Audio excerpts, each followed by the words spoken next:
Buenas tardes. Mi nombre es Ana Lucía Asturias, directora académica de Colegio Montemaría, y estaré acompañándolos en este espacio que hemos organizado para aprender juntos. Montemaría es un proyecto educativo sin fines de lucro de educación diferenciada que cuenta ya con 67 años de trayectoria. Tiene como misión valorar, reconocer y formar integralmente a mujeres que como ciudadanas respondan y contribuyan a la construcción de una sociedad guatemalteca más justa y humana. Atiende alumnas desde 1 año y medio, contando con los niveles de párvulos, primaria, ciclo básico, ciclo diversificado, con las carreras de magisterio infantil, bilingüe intercultural y bachillerato en ciencias y letras. Cuenta con un campus de 26 manzanas, que se acopla muy bien al distanciamiento físico que esta pandemia nos ha requerido, donde alrededor de 12 de ellas son de construcción y el resto de reserva natural. Hemos sido nombrados como el único colegio en Latinoamérica en contar con nuestra propia reserva natural privada. Dentro de estas 12 manzanas de construcción hay espacio para áreas deportivas, aulas regulares, jardines propios por grados, laboratorios de tecnología, robótica, cocina, inglés, entre otros. El proceso académico se desarrolla centrándose en las características de las estudiantes a través del método didáctico propio. Se utilizan diversos programas para ir complementando la formación integral que se ofrece. Y pues actualmente con esta emergencia causada por la pandemia, hemos tenido que adecuarnos a una educación remota por emergencia, combinando espacios de enseñanza sincrónica y asincrónica que permiten continuar favoreciendo aprendizajes valiosos en nuestras alumnas. Para el ciclo 2021, se ofrecerá mantener el proceso de educación a distancia o integrarse a un proceso híbrido que dependerá de los semáforos municipales y la decisión de los padres. Para más información, les solicitamos visitarnos a nuestra página web www.colegiomontemaria.edu.gt o escribir al correo de admisiones@colegiomontemaria.edu.gt.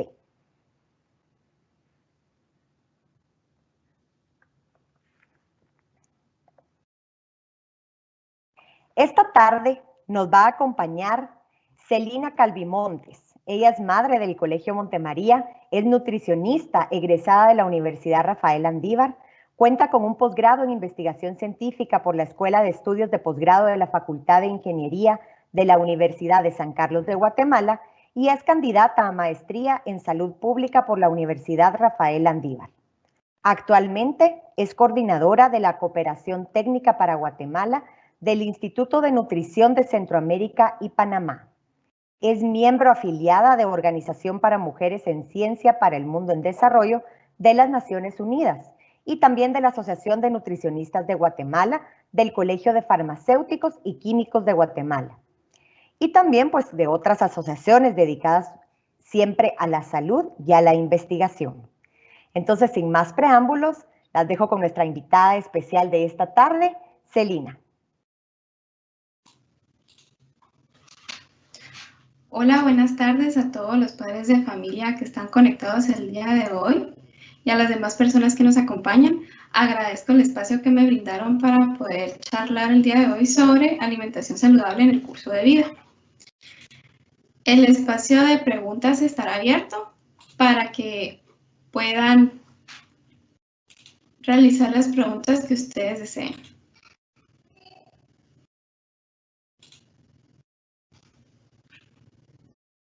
Como les había mencionado, hablaremos hoy sobre alimentación y nutrición saludable en el curso de vida. Aquí les presento los temas que vamos a abordar el día de hoy. El primer tema es ¿a quién debo consultar? El segundo tema, recomendaciones básicas de la alimentación durante la COVID-19. Y seguiremos con el tema de aspectos básicos de nutrición y alimentación. Y por último, alimentación y nutrición saludable en el curso de vida. Como les había comentado, el primer tema es ¿a quién debo consultar? Idealmente, en temas de nutrición y alimentación, debemos de consultar a un profesional de la nutrición. Este profesional de la nutrición debería ser un colegiado activo. De esa manera nos podemos cerciorar que la persona a la que estamos consultando es una persona que cuenta con los conocimientos técnicos para poder abordar los problemas a los que nosotros estamos consultando. Idealmente, deberíamos de consultar con un profesional de la nutrición que tenga conocimientos en áreas específicas a las que les vamos a consultar. Por ejemplo, si nosotros necesitamos que aborde temas acerca de diabetes, acercarnos a un profesional de la nutrición que tenga conocimientos en diabetes. O si necesitamos que traten a nuestros hijos, por ejemplo, idealmente un profesional de la nutrición que tenga conocimientos en el área de pediatría y así respectivamente. Ahora les voy a presentar recomendaciones básicas de alimentación durante la cuarentena por COVID. Aquí les voy a presentar algunos consejos básicos para la planificación del abastecimiento y el consumo de alimentos a nivel familiar. Les voy a presentar 4 aspectos básicos. El primero es establecer el número de personas del hogar y sus necesidades. Por ejemplo, si en casa tengo un bebé, o si en mi casa hay un adulto mayor, o si en mi casa únicamente hubieran adultos. Entonces, de esa manera puedo establecer qué alimentos necesita el bebé o qué alimentos necesita el adulto mayor. Más adelante vamos a hablar de las necesidades individuales de cada grupo de la población. El segundo es calcular las porciones de alimentos en un tiempo determinado. Ahora, por la pandemia por COVID, es muy importante que nos mantengamos en casa y salgamos únicamente para lo necesario. Entonces, por ejemplo, si planifico mis compras para una semana, significa que voy a salir 4 o 5 veces al mes. Si las planifico para 15 días, voy a salir 2 veces al mes, en el sentido de hacer las compras del hogar. Y voy a evitar las salidas innecesarias al supermercado o al mercado, que son lugares donde se encuentra bastante gente, para la compra de alimentos. Y de esa manera también podemos ayudar a la economía del hogar, evitando compras que son innecesarias. Cuando calculamos las porciones de alimentos en un tiempo determinado, también evitamos la pérdida y el desperdicio de alimentos. La pérdida y el desperdicio de alimentos son 2 conceptos diferentes. La pérdida se refiere a, por ejemplo, cuando tengo un grupo de vegetales y entonces los dejo en el refrigerador y estos se pudren. Eso es pérdida de alimentos.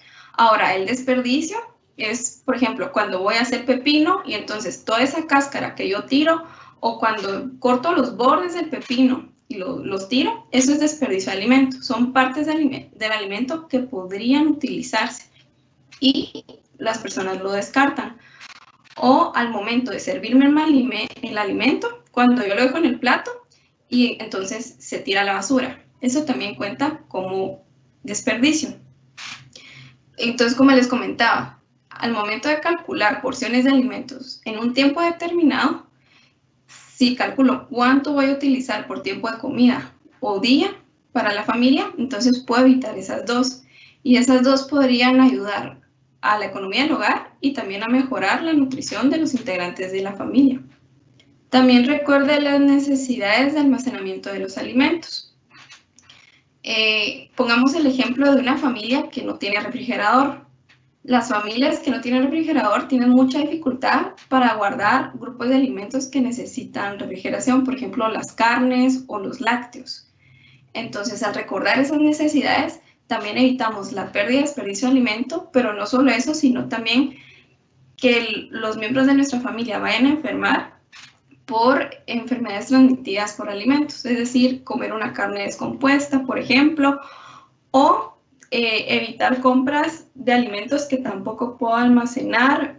Digamos, si se comprara mucho arroz, muchas pastas, pero no tengo espacio en la despensa, evitar dejarlas en el suelo, porque entonces estas podrían tener contacto con suciedad, con mayor humedad y también con plagas. Nos ayuda bastante el cálculo de porciones y recordar las necesidades de almacenamiento de cada alimento, tener en cuenta la capacidad de espacio que tenemos en casa.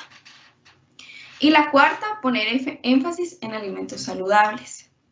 Un ejemplo aquí muy claro Si tengo la oportunidad y el tiempo de hacer frijoles en casa, entonces evito la compra de frijoles enlatados, por ejemplo. ¿Por qué?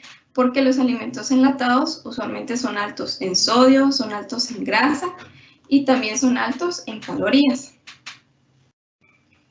Aquí les pongo el ejemplo del cuarto punto sobre poner énfasis en los alimentos saludables. Bueno, en la primera línea de fotografías pueden observar salchichas de pavo o de pollo, pueden observar pechuga de pollo y también pueden observar los famosos nuggets o los medallones de pollo. Cuando les digo, pongamos énfasis en alimentos saludables, este ejemplo es bastante claro. A los niños pequeños usualmente les brindamos las dos opciones de los extremos, las salchichas y los medallones de pollo, porque para ellos son más sabrosos, porque son más suavecitos, porque se los comen con mayor facilidad y porque para nosotros también requieren menos tiempo de preparación. Los podemos meter al microondas, los podemos poner en el sartén y están listos en poco tiempo. Pero en realidad estos dos alimentos son altos en sodio y el consumo alto de sodio puede desencadenar enfermedades como presión arterial alta o enfermedades del corazón, adicional que son altos en grasas y estas también pueden causar enfermedades cardíacas. Aunque nuestros niños sean pequeños, hay que tener en cuenta que el alimento que nosotros les damos desde pequeños establece sus hábitos alimenticios y también puede establecer los patrones que van a tener de salud a corto, mediano o largo plazo. Lo que deberíamos de preferir en este caso es pollo como tal, en este ejemplo de las carnes, ¿ya? Y obviamente brindárselo en preparaciones que sean atractivas para ellos y que ellos puedan consumir, ¿verdad? Por ejemplo, si son niños pequeños, entonces dárselo en trocitos o desmenuzado. Y de la misma manera, esto aplica para todos los miembros de la familia. El hecho de que estos productos usualmente sean dirigidos para niños no significa que los adultos o los adultos mayores no los consuman. Y también hay que tener mucho cuidado porque son los adultos y los adultos mayores quienes están en mayor riesgo de padecer estas enfermedades, si no es que el adulto mayor ya las padece. Y no tener un consumo o no poner énfasis en alimentos saludables puede agravar cualquier enfermedad que ya tenga. Y abajo les pongo el ejemplo de los frijoles que les había mencionado. Ahí hay, bueno, podríamos decir que estos frijoles fueron preparados en casa y que estos son en lata y pueden contener dentro de sus preservantes sodio si no es que se le agrega la sal. Muy importante que cualquier alimento que nosotros realicemos en casa, también hay que tener cuidado con la preparación. Aquí les aconsejo incluir alimentos saludables de las guías alimentarias. Cada país tiene su guía alimentaria y las guías alimentarias están enfocadas en personas saludables mayores de 2 años y uno de los objetivos de las guías alimentarias es ser una herramienta para que la población pueda acceder a información para tener una alimentación saludable. En el caso de Guatemala, la guía alimentaria se representa como una olla, entonces también se le llama olla alimentaria. Pero, por ejemplo, en Dinamarca se representa con un arco iris, en República Dominicana se representa con un pilón, en Estados Unidos es la famosa pirámide alimenticia, en Belice, por ejemplo, es una canasta, pero todas tienen la misma base o fundamento. Presentan los grupos de alimentos en forma de proporciones y hasta abajo establece lo que debería de ser la base de la alimentación. Es muy importante recalcar que las guías alimentarias de cada país tienen que tener pertinencia cultural, es decir, representar los alimentos según lo que la población puede comprar, con productos que sean de origen nacional y que también tengan un costo accesible, ¿ya? Entonces, en Guatemala, por eso encontramos en la base los frijoles, el elote, y en otros países encontraremos otros que sean más comunes para ellos. Como les estaba explicando, la olla alimentaria o la guía alimentaria de Guatemala se representa por una olla y la base está representada por el grupo de los cereales, granos, tubérculos, y estos deberían de consumirse todos los días. Encontramos las tortillas, la pasta, el arroz, los frijoles de todos los colores, el pan, el camote o la papa, que muchas personas creen que es un vegetal, pero en realidad, por su composición, se representa en el grupo de los cereales, del mismo modo del elote. Ahora, en la parte superior encontramos dos grupos y que están paralelos, las hierbas, las verduras y también las frutas. Estos también deberíamos de consumirlos todos los días. Luego, arriba, también de manera paralela, encontramos las carnes y la leche y sus derivados. Las carnes, las personas deberían de consumirla por lo menos 2 veces a la semana y la leche y los derivados por lo menos 3 veces por semana. Ahora, en esta parte quisiera hacer un apartado. Hay algunas personas que tienen una alimentación basada en plantas o en la que excluyen de total manera los cárnicos o de manera parcial, de la misma manera los lácteos. Y para ello es muy importante que se acerquen a un profesional de la salud, en este caso de la nutrición, para que puedan realizar un balance y una dieta saludable cuando estos dos grupos no se incluyen, porque son los dos grupos que aportan más proteína a la dieta. Entonces, al excluirlos, es muy importante suplementarlos o equipararlos con fuentes de proteína vegetal, que más adelante les voy a explicar. Y hasta arriba encontramos dos grupos que deberíamos de consumir en menor cantidad. Encontramos el grupo de las grasas, las cuales debemos consumir con moderación. Las grasas también tienen una función fisiológica. Funcionan, por ejemplo, para la regulación hormonal, para la regulación de la temperatura, para la protección y sostén de órganos. En los niños, por ejemplo, cuando están en desarrollo, siempre dicen, está en desarrollo, déjalo que crezca. Entonces, en realidad el niño lo que está es en el desarrollo neurológico y las neuronas están compuestas mayormente por lípidos, es decir, por grasas. Aquí se promueve el consumo de grasas saludables, las grasas de origen vegetal, como el aceite de oliva o el aceite de canola. También el aguacate cuenta como una grasa saludable. Los frutos secos o las semillas también cuentan como grasas saludables. Un tip aquí es evitar las grasas que a temperatura ambiente o a una temperatura menor estén sólidas o estén duras. Por ejemplo, la mantequilla, la manteca y otras que se asemejan. Y a la izquierda encontramos el grupo de los azúcares. Las personas tienen un mito que si no consumen azúcar podrían enfermar, pero en realidad el hecho de que esté en la guía alimentaria no significa que obligatoriamente haya que consumir azúcar.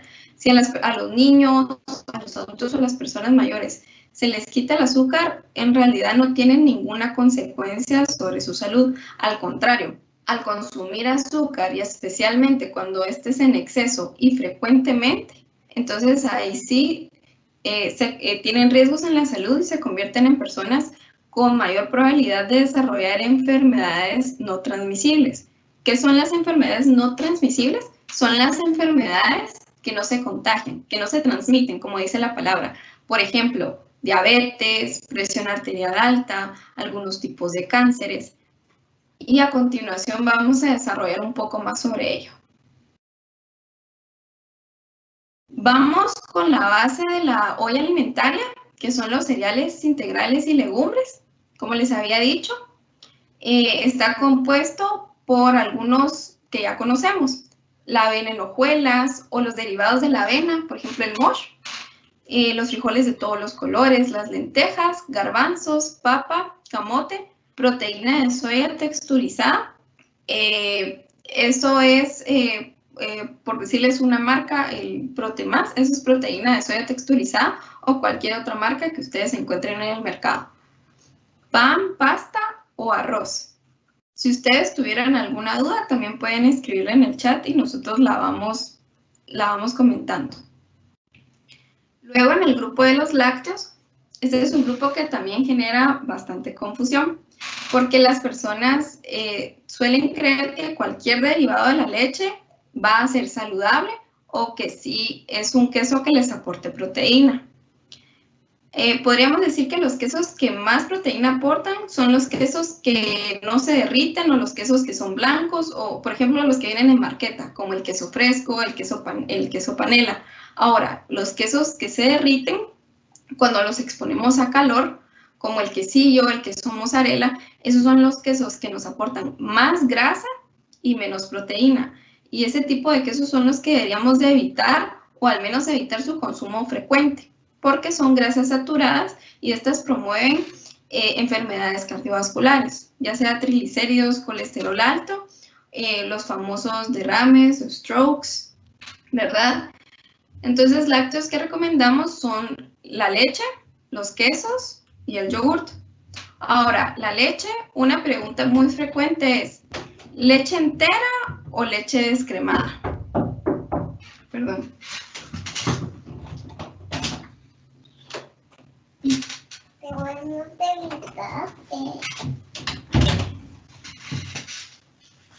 Una pregunta muy frecuente, perdón, ¿es leche entera o leche descremada? Y en realidad, para las personas adultas se recomienda más que todo la leche descremada, que es la leche baja en grasa, y hago énfasis en que la leche descremada y la deslactosada no son lo mismo. La deslactosada no tiene lactosa y esta se recomienda en personas que tienen alguna intolerancia a la lactosa, pero no propiamente significa que la leche deslactosada vaya a tener menos grasa. Con los quesos ya les mencioné cuáles podrían ser las opciones más saludables, como el requesón, el panela, el queso fresco. Y con el yogurt hay que tener bastante cuidado porque en el mercado o en el supermercado encontramos mucha variedad. Entonces evitemos dejarnos llevar por la publicidad cuando esta nos dice este yogur le va a ayudar a su digestión o este yogur contiene probióticos. Enfoquémonos realmente en si ese yogur es leche o es leche con harina o es leche con azúcar, ¿verdad? Y eso lo podemos ver en la lista de ingredientes. En la lista de ingredientes de un yogur deberíamos de encontrar únicamente leche y algún preservante. Y si este yogur contiene fruta, pues entonces que indique que tiene fruta. Pero no deberíamos de encontrar, por ejemplo, que contenga harinas, que contenga excesos de azúcar, que contenga, por ejemplo, almidones o ciertos tipos de goma. Ahora, en el grupo de las grasas, como les había comentado, promovemos el consumo de grasas saludables, tales como las semillas, ya sean almendras, ya sean semillas de marañón o ya sea el maní como tal, o cualquier otro tipo de semilla, puede ser una opción saludable. De hecho, aquí en Guatemala hay una práctica muy común que es ponerle a la fruta pepitoria. La pepitoria es una semilla molida, entonces esa puede ser una grasa saludable y la que estamos combinando con una fruta. El aguacate también es una buena fuente de grasa saludable y los aceites de origen vegetal. ¿A qué me refiero cuando digo aceites de origen vegetal? Una buena práctica es evitar la margarina, por ejemplo. También es de origen vegetal, pero por su composición y por el proceso industrial que esta lleva, se convierte en una grasa perjudicial para la salud a pesar de ser de origen vegetal.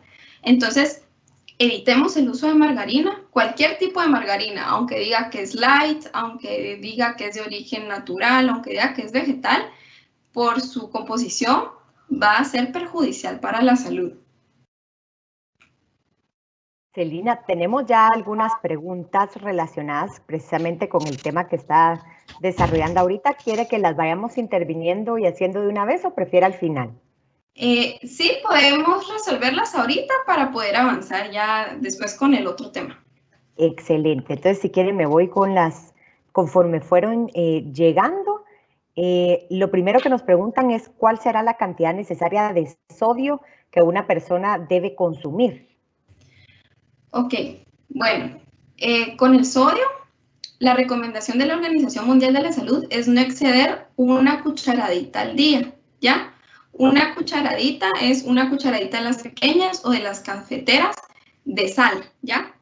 Recordemos que la sal es cloruro de sodio. Entonces, esa cantidad de sodio que lleva esa cucharadita es lo que deberíamos de consumir al día. Ahora bien, recordemos de que nosotros podemos ponerle sal a la comida que nosotros consumimos y aparte a la que consumimos que ya viene procesada. Por ejemplo, si yo voy a preparar pollo a la plancha y le voy a agregar sal, eso ya va sumando en el techo que tenía para el día. Y aparte de ese pollo voy a agregarle, qué sé yo, una ensalada con elotitos que vienen en lata. Esos elotitos van a contener sodio para poder preservarse. Entonces, ahí voy sumándole al sodio que voy consumiendo. Entonces, mucho cuidado con el sodio. En realidad, el sodio o la sal, perdón, no es de que sea necesaria para el cuerpo totalmente, ¿verdad? La cantidad necesaria para el cuerpo es muy pequeña, no debería de exceder esa cucharadita que les estoy mencionando de sal al día. Excelente, gracias Elina. La otra pregunta que tenemos es respecto al café. Si el café entra dentro de los alimentos saludables que se pueden consumir. El café entra como una bebida o una infusión. El café puede tener algunas propiedades beneficiosas para la salud, pero también tiene otras perjudiciales. Va a depender mucho qué tanto perjudica o beneficia a la persona del consumo y la concentración con que esta persona la toma. En personas o mujeres, por ejemplo, que ya están en etapa de menopausia o que sufren de osteoporosis, no se recomienda bebidas como el café u otras parecidas porque contienen un componente que reduce la absorción de calcio en el cuerpo. Y tampoco se recomienda el consumo de café en niños. Sí es una bebida que usualmente consumen los adultos, pero a veces en el ámbito familiar se le brinda café a los niños y no se recomienda por lo mismo que les mencioné, que se convierte en un obstáculo para la absorción del calcio. Y recordemos que para el crecimiento uno de los nutrientes necesarios es el calcio. Excelente, gracias Elina. De ahí respecto a los lácteos, cabal estaban mencionando respecto al yogur, sobre todo, preguntan por ahí si el yogur artesanal es mejor y si el queso crema no es bueno. Ok, bueno, qué buena pregunta esa del queso crema. Le voy a responder la primera, si el yogur artesanal es mejor. Mire, todo lo artesanal hay que tener cuidado en el sentido que no tenemos una manera de mostrar que fue procesado con higiene, ¿verdad? Al menos cuando nosotros compramos un producto, ya sea en Tetra Pak o que ya viene empaquetado, al menos ahí dice si fue pasteurizado o no, ¿verdad? Pero si fue realizado artesanal, lo más seguro es que sí sea más saludable en el sentido que la persona debió usar leche para poder producir ese yogur, ¿verdad? Entonces, no fue un yogur que le hayan agregado, como le mencionaba, harinas o gomas para que pareciera yogur, pero hay que tener cuidado si le pusieron mucha azúcar o no.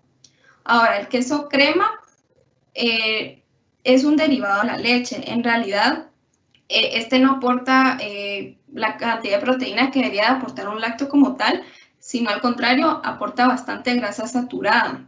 Es parte de las grasas que deberíamos evitar, tales como la margarina o las grasas como la mantequilla. Excelente, gracias Elina. También bueno, del café hay una pregunta más, que es entonces, ¿a partir de qué edad podríamos tomar café? Bueno, a partir de qué edad no hay una edad establecida, pero lo mejor sería cuando ya atravesamos las etapas de crecimiento crítico, entiéndase la niñez y la adolescencia. Y nuevamente que este consumo no sea excesivo o en concentraciones mayores que vayan a, por ejemplo, a perturbar el sueño o que vayan a convertirse en un obstáculo para la absorción de calcio. En mujeres, inclusive cuando están sanas, siempre hay que hacer esa anotación, ¿verdad? Porque quiera que no, las mujeres llegamos a una etapa de menopausia donde tenemos que tener una buena reserva de calcio, porque el calcio deja de absorberse usualmente cuando terminamos las etapas de crecimiento entre los 20 años. Y luego las fuentes de calcio que tenemos son nuestros propios huesos, las fuentes internas y las que estamos consumiendo. Entonces, al menos las mujeres sí tenemos que estar más preparadas y tener mayor cuidado en ese sentido. Gracias, Elina. Si quiere, hay muchas más preguntas. Si quiere, damos una más y continuamos, ¿sí? La Ok. última que tengo por aquí es, ¿qué tan recomendado es el aceite de coco para el uso de alimentos diarios? Esa es otra buena pregunta. Miren, el aceite de coco tuvo un boom en los últimos años por sus beneficios principalmente para el área de la estética. Es muy bueno para el pelo, para las pestañas, para las cremas, pero en realidad la grasa o la mantequilla de coco, la grasa de coco, la manteca de coco, como quieran llamarla, como ustedes la conozcan, es una gran fuente de grasas saturadas. Entonces, las personas creen que por ser de una fruta, de ser del coco, va a ser saludable, pero en realidad lo preferible es que no se cocine con aceite de coco. De hecho, si fuera por cuestiones de sabor, no varía mucho el sabor de un alimento si fue horneado o si fue cocinado con aceite de coco. Yo les recomendaría no usarlo para cocinar, porque si es una fuente significativa de grasas saturadas, y que para cocinar utilicen aceite de canola, que aparte es una fuente de omega 3, y si van a usar aceite de oliva, que sea a temperaturas bajas y no a temperaturas muy altas. Es decir, que sea a fuego lento y no por un tiempo muy prolongado, porque si no, este puede cambiar su composición.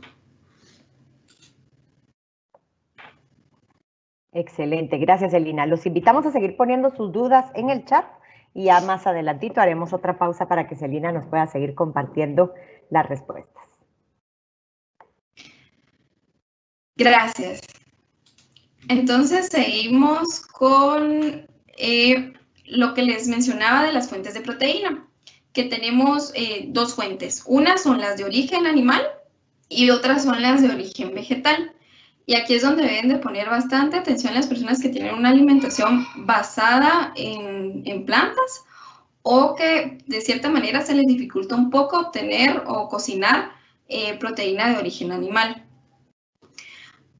Lo que sí es cierto es de que las fuentes de proteína de origen animal versus la vegetal tienen ciertas diferencias. Por ejemplo, las proteínas de origen animal van a tener mayor cantidad de hierro y hierro que se absorbe de mejor manera. Podemos encontrar hierro en fuentes de origen vegetal, pero no se absorben de la misma manera y no aportan de la misma manera al cuerpo.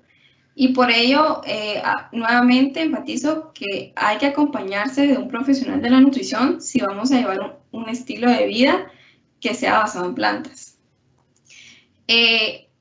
Las fuentes de origen animal son las únicas que pueden aportarnos la vitamina B12. La vitamina B12, cuando acompaña al hierro, ayuda a prevenir cierto tipo de anemias, ¿ya? Entonces, esas no las encontramos en las fuentes de origen vegetal y por eso las personas que tienen una alimentación basada en plantas sí tienen la necesidad de suplementarse al menos con vitamina B12. No siempre con hierro, cuando tienen una alimentación balanceada, pero por lo menos con vitamina B12 sí.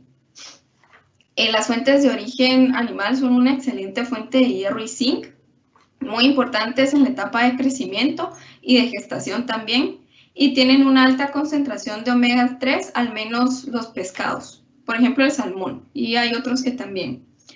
Ahora, una ventaja de las fuentes de origen vegetal es que son libres de colesterol y grasas saturadas. Si en algún momento ustedes van al supermercado y encuentran un aceite que dice libre de colesterol, la verdad es que es un anuncio de marketing que está de más. Es obvio de que nunca una fuente de origen vegetal va a tener colesterol, por ejemplo. Son ricas en fibra y en antioxidantes, también las proteínas de origen vegetal, y también ayudan a combatir los radicales libres porque la mayoría contiene antioxidantes. Algunos alimentos que se pueden convertir en fuentes de proteína de origen vegetal usualmente son las legumbres y leguminosas, los frijoles, garbanzos, lentejas, algunos vegetales como el brócoli, por ejemplo. Y toda esta consejería sobre cómo llevar una alimentación basada en plantas, nuevamente tiene que ir de la mano de un profesional. Ahora bien, es mejor una alimentación basada en plantas o una basada en proteína de origen animal. Eso va a depender mucho de las necesidades y el estado de salud de la persona. No es ideal para todas las personas emprender o iniciar un estilo de vida a base de plantas, y hay algunas personas que sí requieren restringir ciertas proteínas de origen animal, inclusive desde el nacimiento, sobre todo cuando hay enfermedades de origen congénito. Sobre el grupo de frutas y vegetales, aquí les pongo una infografía. Esta es del INCAP. El 3 de mayo se celebra siempre el Día Regional de las Frutas, pero no es tanto eso lo que les quería mostrar hoy, sino cuánto deberíamos de comer al día de frutas. Es muy común que las personas digan, mire, yo consumo una fruta al día, pero más común es que digan una vez a la semana, por ejemplo, o tal vez una semana del mes. En realidad deberíamos de estar comiendo 5 porciones de frutas y vegetales. No significa que tenga que comprar todas las frutas diferentes o todos los vegetales diferentes, aunque en realidad sería lo ideal porque cada una tiene su característica y los nutrientes que nos va a aportar. Pero sí podemos aprovechar las frutas de temporada y en especial las que son de gran tamaño. Digamos, si compramos piña, eso alcanza para varios días o por lo menos para varias personas de la casa, del mismo modo la sandía o la papaya. Ahora, si consumiera, por ejemplo, manzana, ya sé que esa es una manzana y que tendría que agregarla a otras 4 manzanas. Y podemos hacerlo variado, o ya sea combinado. Pero esto equivale a 400 gramos de fruta o 5 porciones, las cuales podrían ser 2 porciones de frutas y 3 de vegetales o viceversa, ¿ya? Entonces, cada porción de fruta debería de pesar 80 gramos aproximadamente.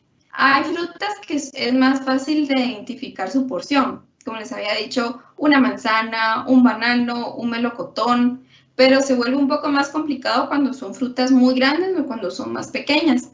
En las frutas grandes, como la piña, la papaya o la sandía, usualmente las porciones son rodajas, una rodaja.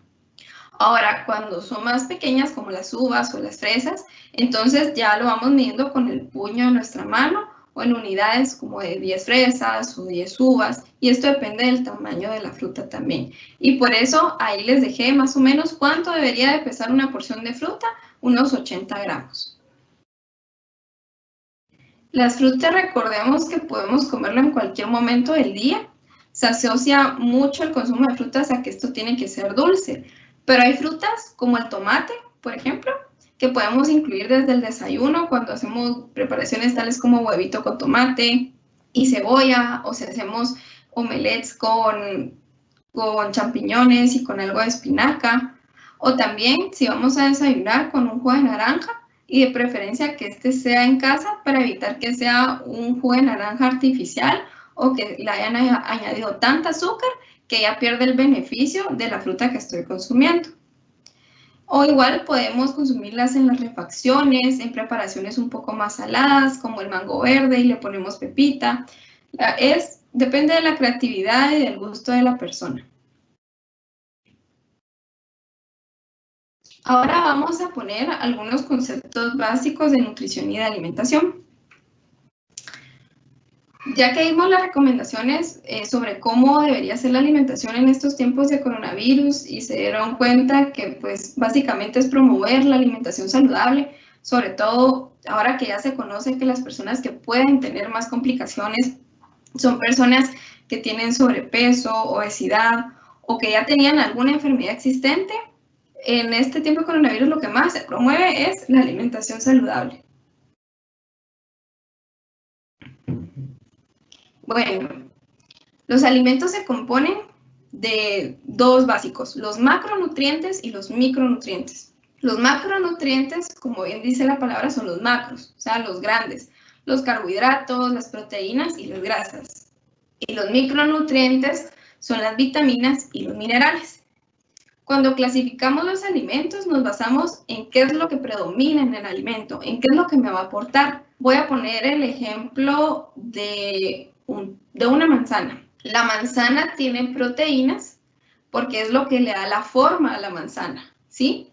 Tal vez no es lo que prevalece en la manzana y no es el mayor aporte que me va a dar, pero tiene proteínas que le hacen las ramitas, que hacen que tenga forma de manzana, que tenga ese color rojo o verde. Tiene algunas grasas, que no son tan perceptibles y que inclusive su valor podría ser 0.000 algo, pero son las grasas que le dan brillo a esa cáscara, ¿sí? Y lo que prevalece en la manzana son los carbohidratos complejos, ¿ya? Hay dos tipos de carbohidratos.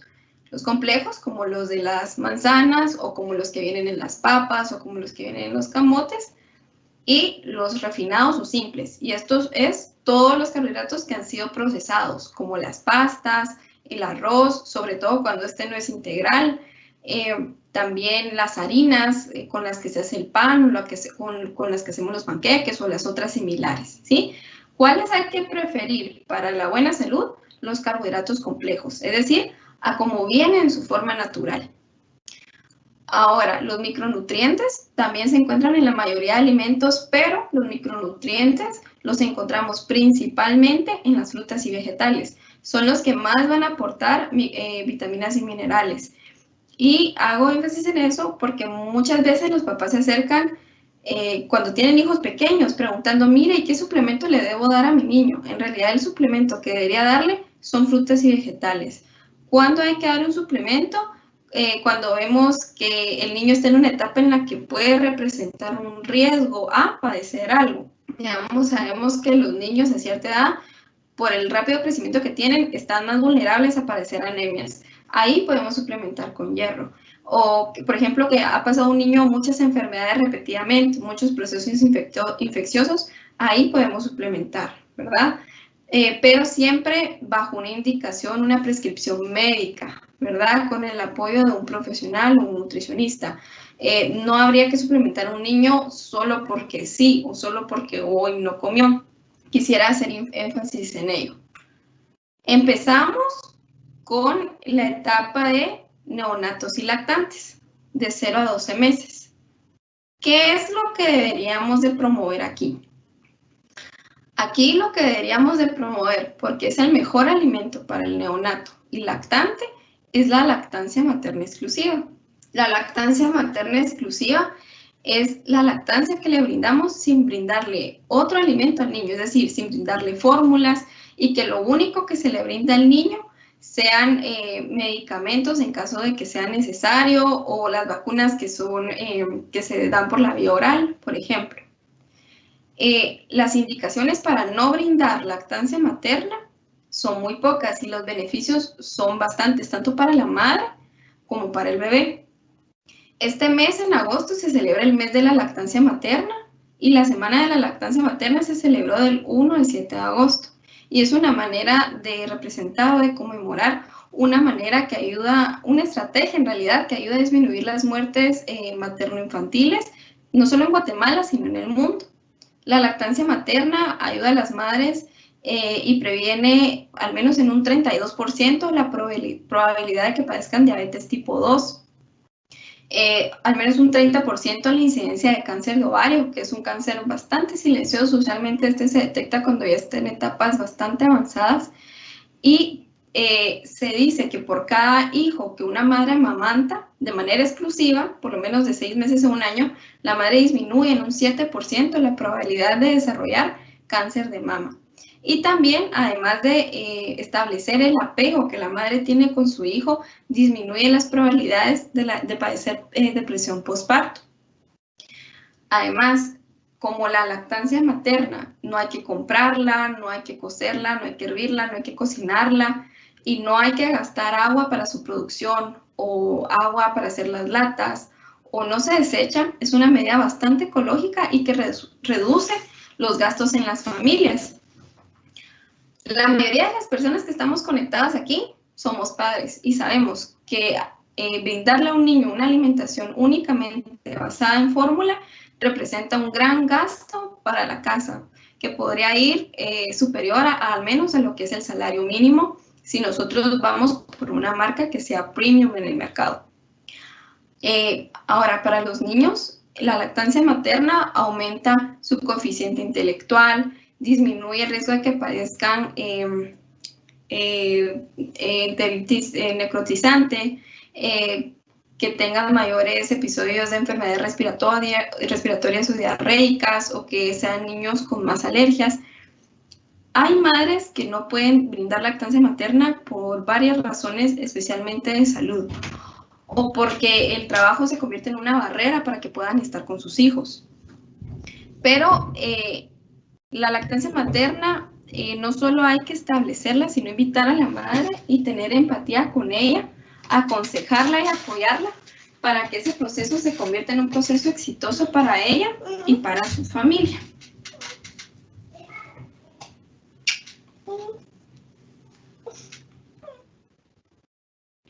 Aquí les pongo un ejemplo de la extracción de leche, que es otra medida para las madres que están alejadas de sus hijos, sobre todo en procesos en los que están, por ejemplo, trabajando mucho tiempo. Y también es una medida en la que se puede prolongar o establecer,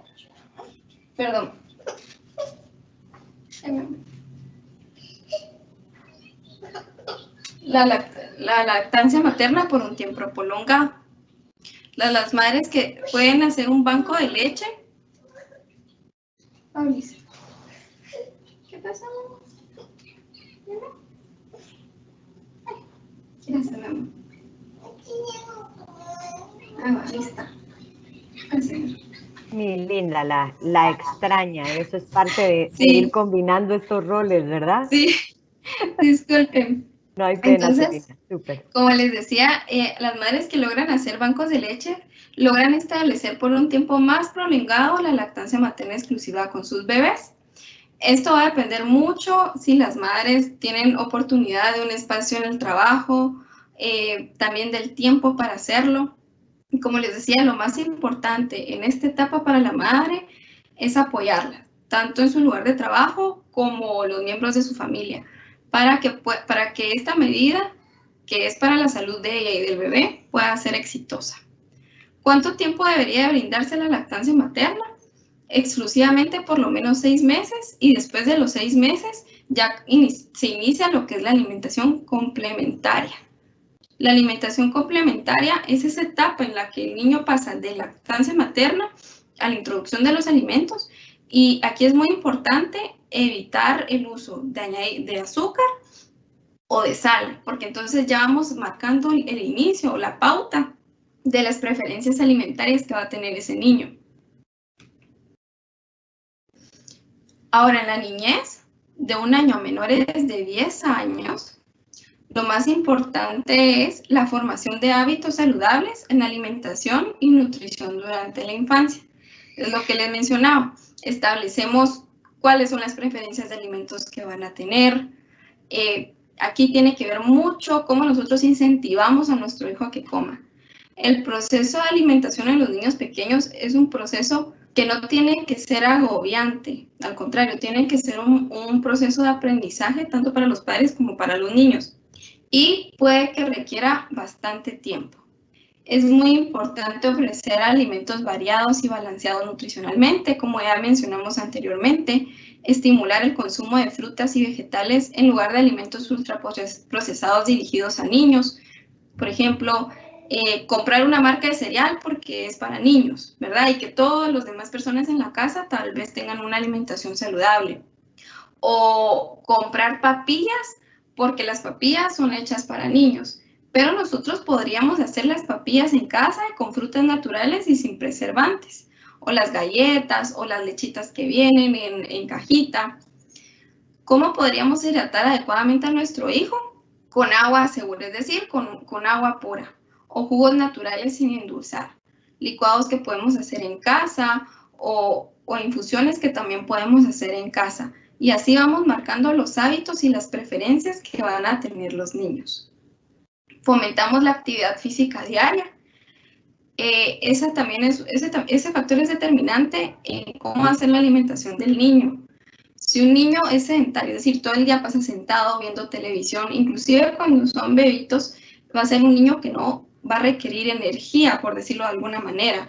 Entonces su apetito va a ser menor al de un niño que sí realiza actividad física. Y la actividad física va a depender de la edad del niño y de las capacidades que tenga. Es importante también limitar las horas de televisión y toda actividad sedentaria, puesto que no solo esto influye en el comportamiento del niño, sino también en la interacción que tiene con sus padres, especialmente en la hora de la comida.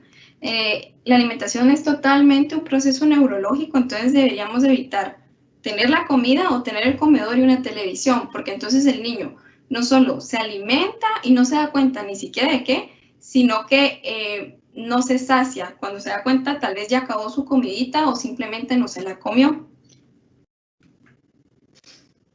Y evitar el premio y el castigo, que es muy común realizar esto durante la infancia.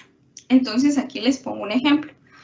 Usualmente en los cumpleaños o cuando hay buenas notas, damos premios como los que están a la izquierda. Los pasteles, la confitería, por decirlo de alguna manera. Y cuando queremos dar cosas saludables, se convierte en un castigo. Le decimos al niño, o te lo comes, o te lo comes. O te lo comes o te lo doy toda la semana. O sabes qué, hoy te voy a castigar o vas a comer esto y no te vas a ir a comer a tal restaurante, ¿verdad? Entonces, no tiene mucha lógica castigar al niño con algo que es bueno para él, pero premiarlo con algo que podría ser dañino para su salud. No estoy diciendo que nunca haya que darle un pastelito, que nunca haya que darle un caramelo, pero lo que sí estoy diciendo es que hay que tener mucho cuidado sobre cómo fomentamos nosotros la alimentación malsana y la que sí es saludable, ¿sí? Los mensajes claves que les estamos dando a los niños, porque eso también determina no solo los hábitos, los patrones, sino la aceptación que van a tener por los alimentos. Y abajo les pongo algunas opciones.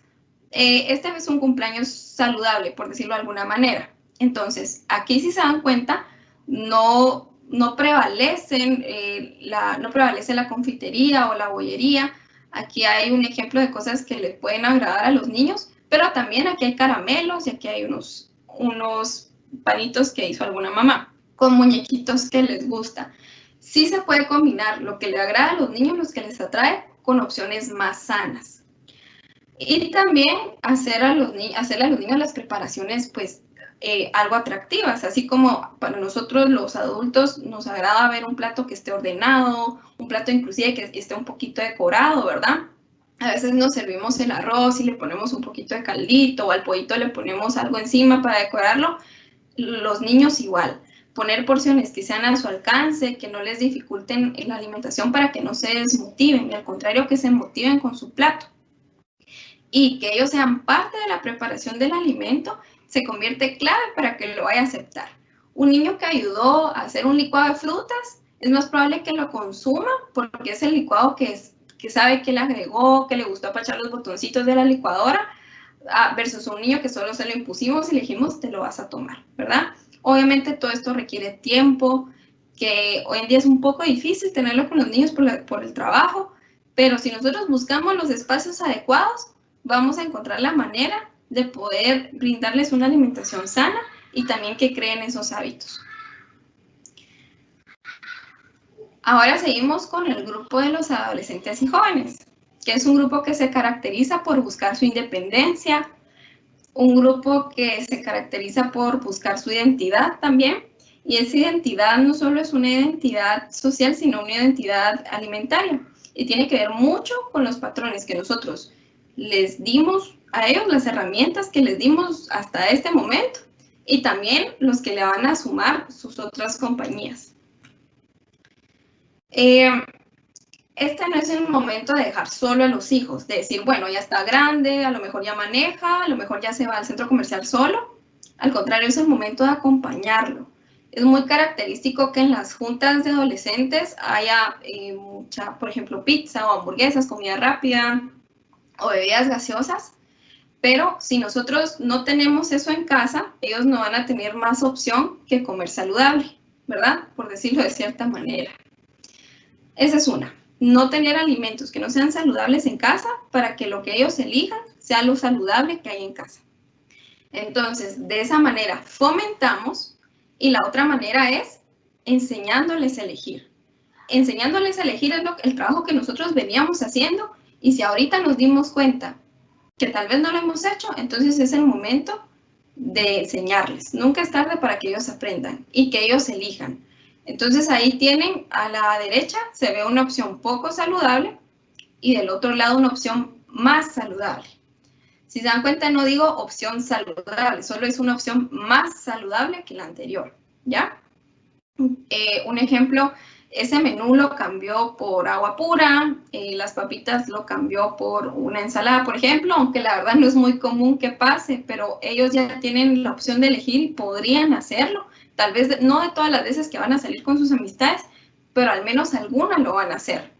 Y también, al menos la otra se nota que es un pan integral, que incluye más vegetales y algunos embutidos procesados, pero puede ser una opción más saludable. Entonces, la clave en la adolescencia para fortalecer los hábitos y vínculos es fomentar y elegir. ¿Y por qué hablo ahí de vínculos? Porque ellos ya establecen vínculos con las personas que ellos eligen, que van a ser sus amistades, y también es el momento de fortalecer vínculos en familia. Esta es una etapa muy crítica en el que la persona prácticamente establece cómo quiere ser el resto de su vida. Y así como de pequeños los llevamos para caminar, el proceso debe ser similar aquí con los alimentos y que con cualquier otro que sea saludable, porque ahora les va a tocar elegir a ellos. Durante el embarazo, parto y puerperio, tanto en la mujer adolescente como adulta, y aquí puse mujer adolescente porque hay mujeres que pueden tener los bebés a los 18 años, si no es que un poco antes. Es muy importante promover los alimentos nutritivos y la preparación higiénica de estos. Alimentos nutritivos, mucho ojo con los antojos. No estoy diciendo que no hay que cumplirlos, no estoy diciendo que sean malos, pero mucho ojo porque nosotros empezamos a programar cómo va a ser la salud de ese niño o niña desde el vientre. A eso se le llama programación fetal. Es la carga genética que nosotros le vamos dando a nuestro hijo o a nuestra hija con los hábitos que tenemos en nuestra alimentación, con los hábitos que tenemos, por lo menos si la madre fuma o si la madre consume bebidas alcohólicas o si consume alimentos con mucho azúcar, con mucho sodio, o si la madre ya tiene una enfermedad de precedente, es muy probable que eso vaya a repercutir en todo el embarazo, si es un embarazo de alto riesgo o no, cómo va a ser el parto, cómo va a ser la niñez. No significa que sea una ley que el niño vaya a ser como es su madre o que tenga los mismos hábitos, pero es una gran probabilidad que lo que el niño vea, eso es lo que él va a hacer o va a repetir. En esta etapa, de igual manera, hay que acompañarse con un profesional. Eso es una práctica muy común. Usualmente las madres siempre asisten con su ginecólogo, pero casi nunca con su ginecólogo y su nutricionista, ¿verdad? Pero al menos en esta etapa siempre se suplementa con hierro y ácido fólico. Hierro para prevenir la anemia, tanto en la madre como en el bebé, y ácido fólico para prevenir las malformaciones del tubo neural, ¿ya? Luego, los alimentos saludables, como les había mencionado, porque es una etapa en la que se está formando un nuevo ser. En la etapa del embarazo se promueve una refacción extra, por lo menos. No es que tenga que ser un tiempo de comida o no es que tenga que comer la madre por dos, pero sí se promueve una refacción pequeña y extra. También depende mucho del estado nutricional de la madre en ese momento. No es lo mismo abordar a una madre que está desnutrida y que está embarazada, o que tiene un peso saludable y está embarazada, o que tiene sobrepeso u obesidad y está embarazada. Por eso es muy importante el acompañamiento, porque también el estado nutricional determina el riesgo durante el embarazo. La hidratación también es un factor clave, puesto que si se dan cuenta, pues hay bastante líquido amniótico, y las moléculas de agua también promueven la formación de nuevas células. Aquí, aumentar el consumo de frutas y vegetales es clave y es lo que podría hacer la refacción extra de las madres que están embarazadas. Ahora, los adultos de 30 a 59 años, es decir, los adultos que no son de la tercera edad, este es un ejemplo de cómo debería verse un plato. Deberíamos de tener en la mitad del plato frutas y vegetales. Aquí se ven separados, pero eso es lo que deberíamos de ver en la mitad del plato, ¿sí? Podría ser una ensalada o podrían ser vegetales cocidos, o podría ser una ensalada de vegetales y frutas, o esta fruta bien podría estar en forma de refresco, siempre cuidando que no tenga exceso de azúcar. Y aquí ponemos carnes que de preferencia sean magras, es decir, por ejemplo, a este pollo le quitaríamos el pellejo, o este pedazo de carne, si se dan cuenta, no tiene gordito. Sabemos que los productos del mar son bajos en grasa, y solo un cuarto de nuestro plato debería de tener el grupo de los cereales, ya sea el pan, ya sea las pastas, y en este vaso vemos lo que debería de ser la bebida. Pero aquí les pongo un ejemplo de cómo se ven en realidad los platos que usualmente cuando compramos un almuerzo ejecutivo o un almuerzo que hacemos en casa, se ven así. Entonces, esta ensalada, que es como una ensalada rusa o una ensalada de pasta, es todo un plato solo de carbohidratos. La mayonesa, que es grasa, y es una grasa que no es necesariamente saludable, y unos trocitos de vegetales y a lo mejor unos de carne, ¿verdad? Entonces, ¿cuál podría ser la medida aquí? Que ese plato de pasta no sea un plato entero de pasta, sino que se convierta en una guarnición. De la misma manera, aquí con este de frijolitos colorados.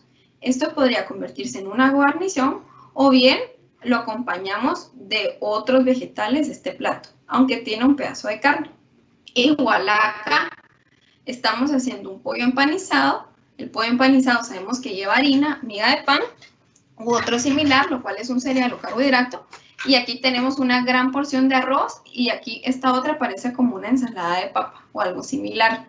Entonces aquí no vemos vegetales, no vemos frutas, vemos al menos la mitad del plato de carbohidratos y esto frito, cuando en realidad el carbohidrato debería ser un cuarto nada más.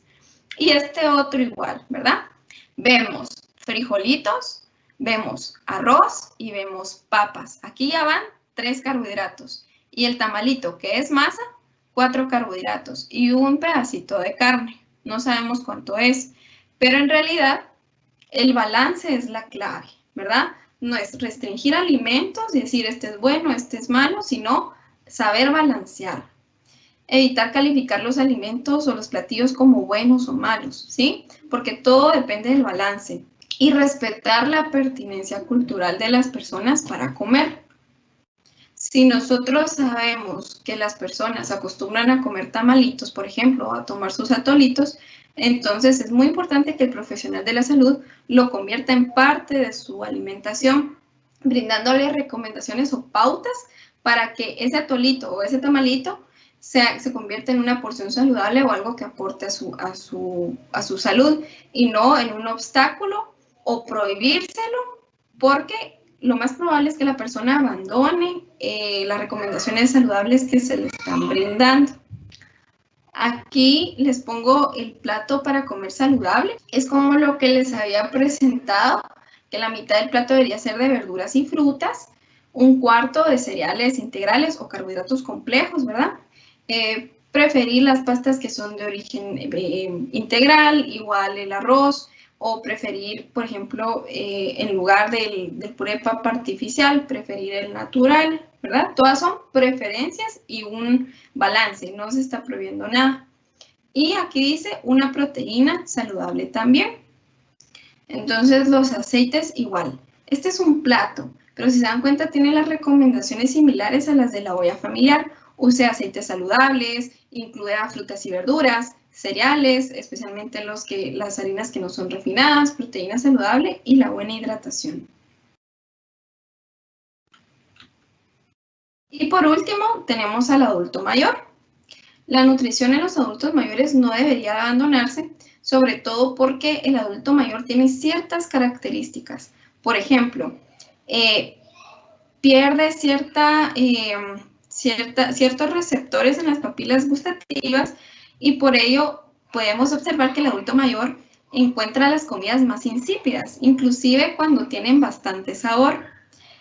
A veces vemos la pérdida de piezas dentales, lo cual le dificulta que mastiquen o que deglutan sus alimentos. Entonces prefieren dejar de comer o empezar a comer casi todo en papillas. El adulto mayor también, por naturaleza, aunque tenga un estilo de vida saludable, va a tener pérdida de masa muscular. Y es por ello que en el adulto mayor es característico que empecemos a ver esto, como que empiezan a perder los cachetitos o se empiezan a caer un poco los bracitos, ya no tienen la misma firmeza que antes. Y por ello en ello es muy importante el acompañamiento y sobre todo que tengan una alimentación saludable para poder contrarrestar ese efecto de pérdida de proteína o masa muscular. También fomentar la actividad física, porque con la actividad física se fomenta la creación de nuevas fibras y células musculares. Esto es para todas las edades. Y también pues tener bastante paciencia, ¿verdad? Saber que si el adulto mayor quiere comer en papilla, entonces igual tiene que ser una alimentación saludable. Se pueden hacer papillas como las que hacíamos para nuestros hijos. Papillas que tengan frijolitos, que tengan carnes, que tengan vegetales, o darles postres que sean a base de frutas. Además que el adulto mayor usualmente ya tiene alguna enfermedad.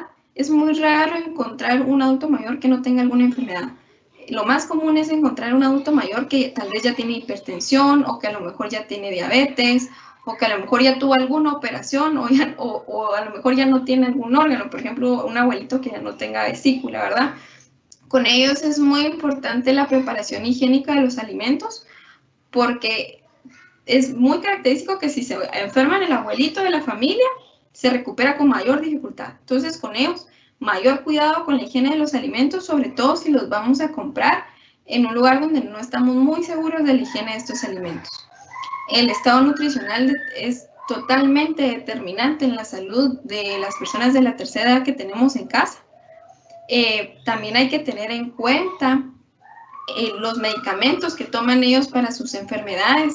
Por ejemplo, si fuera un adulto mayor que toma anticoagulantes, muy importante saber que hay algunos alimentos que pueden interactuar con esos anticoagulantes, ¿ya? O si se está preparando para algún proceso quirúrgico, etc. Los adultos mayores también están más predispuestos a padecer lesiones y por eso el estado nutricional va a ser determinante en cómo se va a recuperar y qué tanto le va a afectar.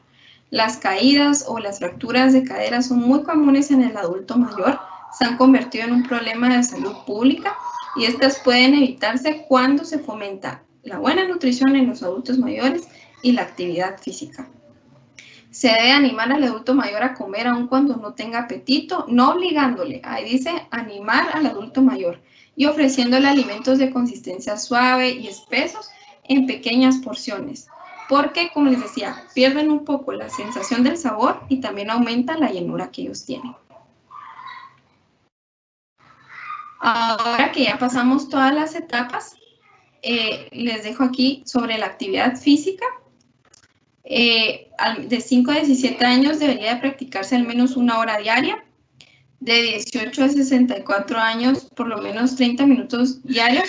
Y de 65 años en adelante, al menos media hora. Y la intensidad debe ser gradual para evitar lesiones. Y esta debería de ser acorde a lo que las personas ya están acostumbradas a hacer. Entonces, para todas las edades hay que promover la actividad física. Muchas gracias. Gracias, Elina, por toda esta información. Es valiosísima para nosotros. Y si quiere, pues por cuestión de tiempo, resolvemos únicamente un par de preguntas más. Hay muchísimas preguntas en el chat, hay alrededor de 25 preguntas ahorita, pero yéndonos, digamos, a las que más llaman la atención o que se repiten constantemente. Una es en relación a los atoles, ¿verdad? ¿Qué tan saludable es consumir atoles? Y si en los adultos mayores, pues el atole es una de las formas que utilizan para mantenerlo alimentado y esta persona pues también ya no quiere o ya la rechaza, ¿qué toca hacer? Está bien. Los atoles pueden convertirse en un alimento saludable. Igual que cualquier alimento, mucho cuidado con el azúcar que se le va a poner. Los atoles pueden ser una fuente de alimento nutritivo aquí en Guatemala, especialmente cuando están hechos a base de maíz o proteína de soya, o cuando son atoles combinados. Ahora bien, como decía, darle eso a un adulto mayor porque es lo único que acepta, porque es suavecito, porque es calientito, porque a lo mejor se lo dan dulcito, hay que tener cuidado porque, ojo, no le vamos a estar dando solo carbohidrato a nuestro adulto mayor, sobre todo con lo que ya les mencioné, que el adulto mayor sí o sí empieza a perder masa muscular, inclusive cuando es un adulto mayor saludable o bastante vigoroso, ¿verdad?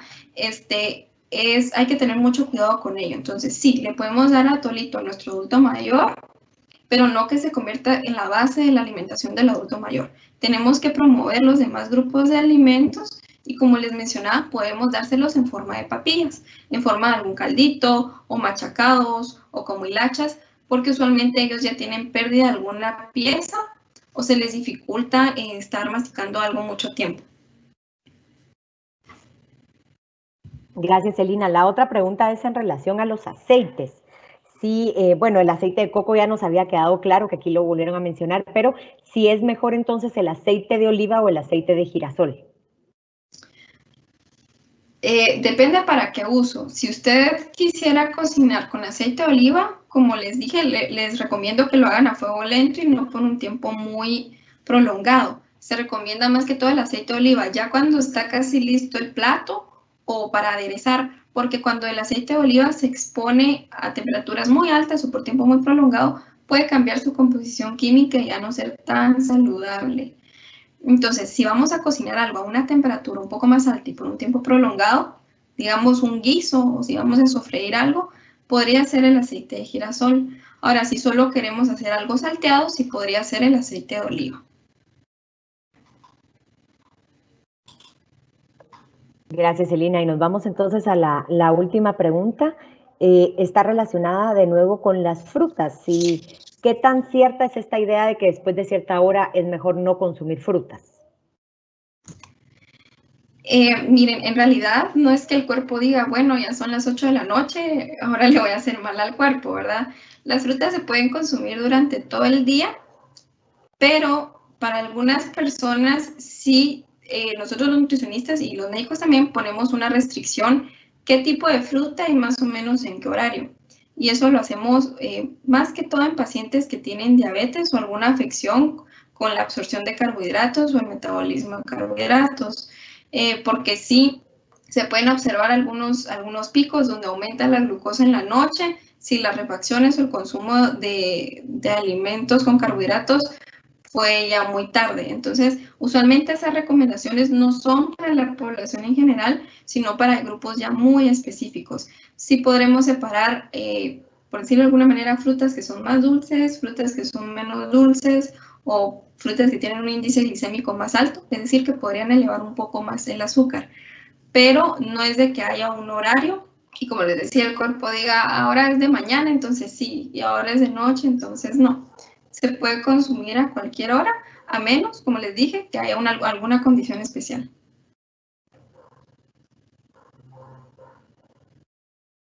Excelente, Celina. Pues de verdad, muchísimas gracias por haberse tomado el tiempo para compartir con todos nosotros pues todos estos conocimientos que sobre todo ahorita en la pandemia se vuelven tan importantes, ¿verdad? Que estamos a unos pocos pasos de ir a ver qué picamos, qué comemos muchas veces por el estar trabajando, ¿verdad? Buscamos el estar picando o estar comiendo de repente comidas que pues obviamente no son del todo saludables.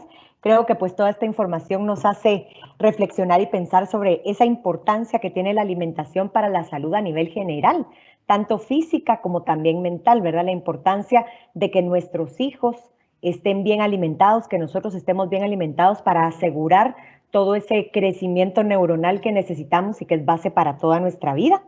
Y pues también para reflexionar un poco acerca de esos mensajes que transmitimos con lo que comemos o con lo que ofrecemos y cómo se lo ofrecemos a nuestros hijos, ¿verdad?